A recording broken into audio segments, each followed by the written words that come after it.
What about the IPL? That starts up whenever it starts up. Yeah. Did that start too late for your? No, I played. Yeah, I know you played, but would it have been nicer a little bit early? So a fair bit of cash being splashed around, or were you right in the prime time? So when I actually I originally signed the first contract when the IPL had started. So there was two processes that we had to go through. So I signed the initial one, but didn't sign on the second part of it because I was at that point in my career where I wasn't consistently playing for Australia. I think I just played some one-day stuff. And what year was this? I think it was like 07. Right. So I don't know if I just 7 or 8.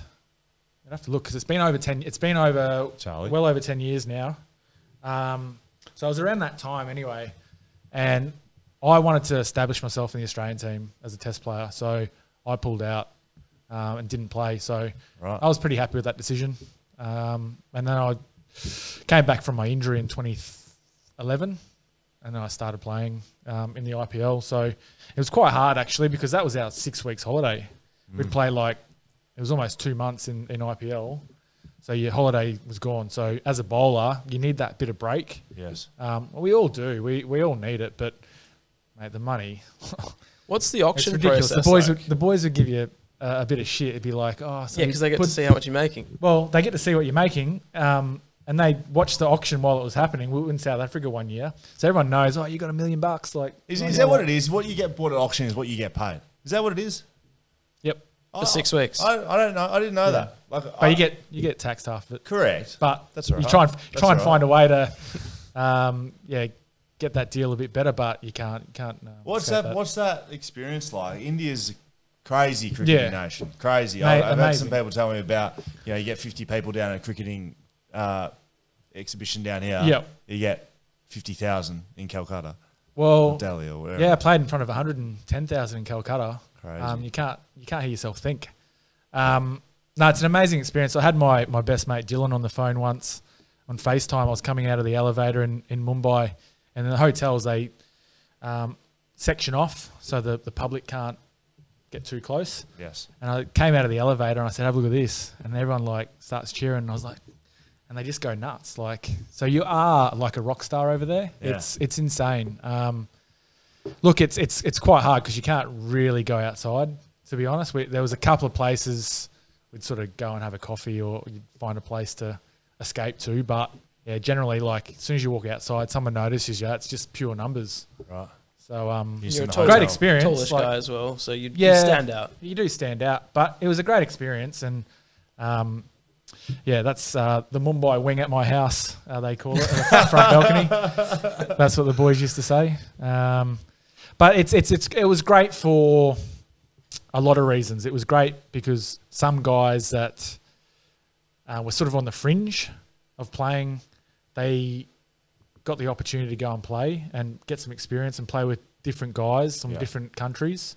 And even myself, even when I finished playing cricket, right, I was still learning. You're still learning every day in anything that you do. But I still was learning so much, and I was learning off guys that, like Bumrah. Bumrah came in at the back end of my career, and I was learning from him.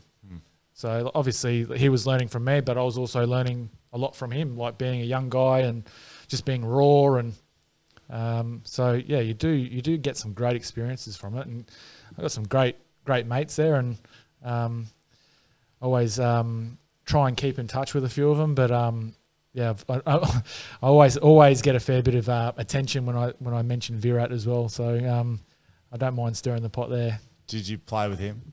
I didn't play with him, but always had a great contest against him. When you play against the best players, that's why you play. You want to be up against the very best, and that's what I enjoyed about cricket. Was doing that, and he's a competitor. That's what makes him the best, right? Yep. And that's why people don't like him in terms of if you're competing against him, he's trying to beat you. So this is the conversation we used to have. It's he's a guy you have in your team. You want him in your team, you'd pick not him. just because he's the best player. It's the way he goes about it. Yeah. And again, like I said, I overstood the line, went over the line a couple of times. With a bit of sledging and that here and there, and you push the limits, and he does the same thing. And sometimes you go, oh, what a wanker. But it's like you want him in your side. You want someone that fights. Yeah. Ben Stokes was the same guy. Like in his first Test match, he almost got we smashed into each other. So I bowled a ball, it went down leg, and he's flicked it, and he's watching the ball, and I'm like watching the ball, and I was sort of like, and then he's like run straight into me, and I sort of like just before he ran into me, I sensed he was going to like hit me. So I sort of just went like Queenslander just flashes into the eyes. Well, you just like tense up, don't you? Yeah. And then it was on, like we were at each other, and we had to go and see the match referee afterwards, but we got off because it wasn't intentional. But that's what I actually enjoyed that side of it. You'd respect that. I respected that he didn't back down as well. Yeah. I thought, good on you, mate. Like your first test, it's a bit cheeky, but it's like, at least you know what you're getting. He's a good player. Good on him.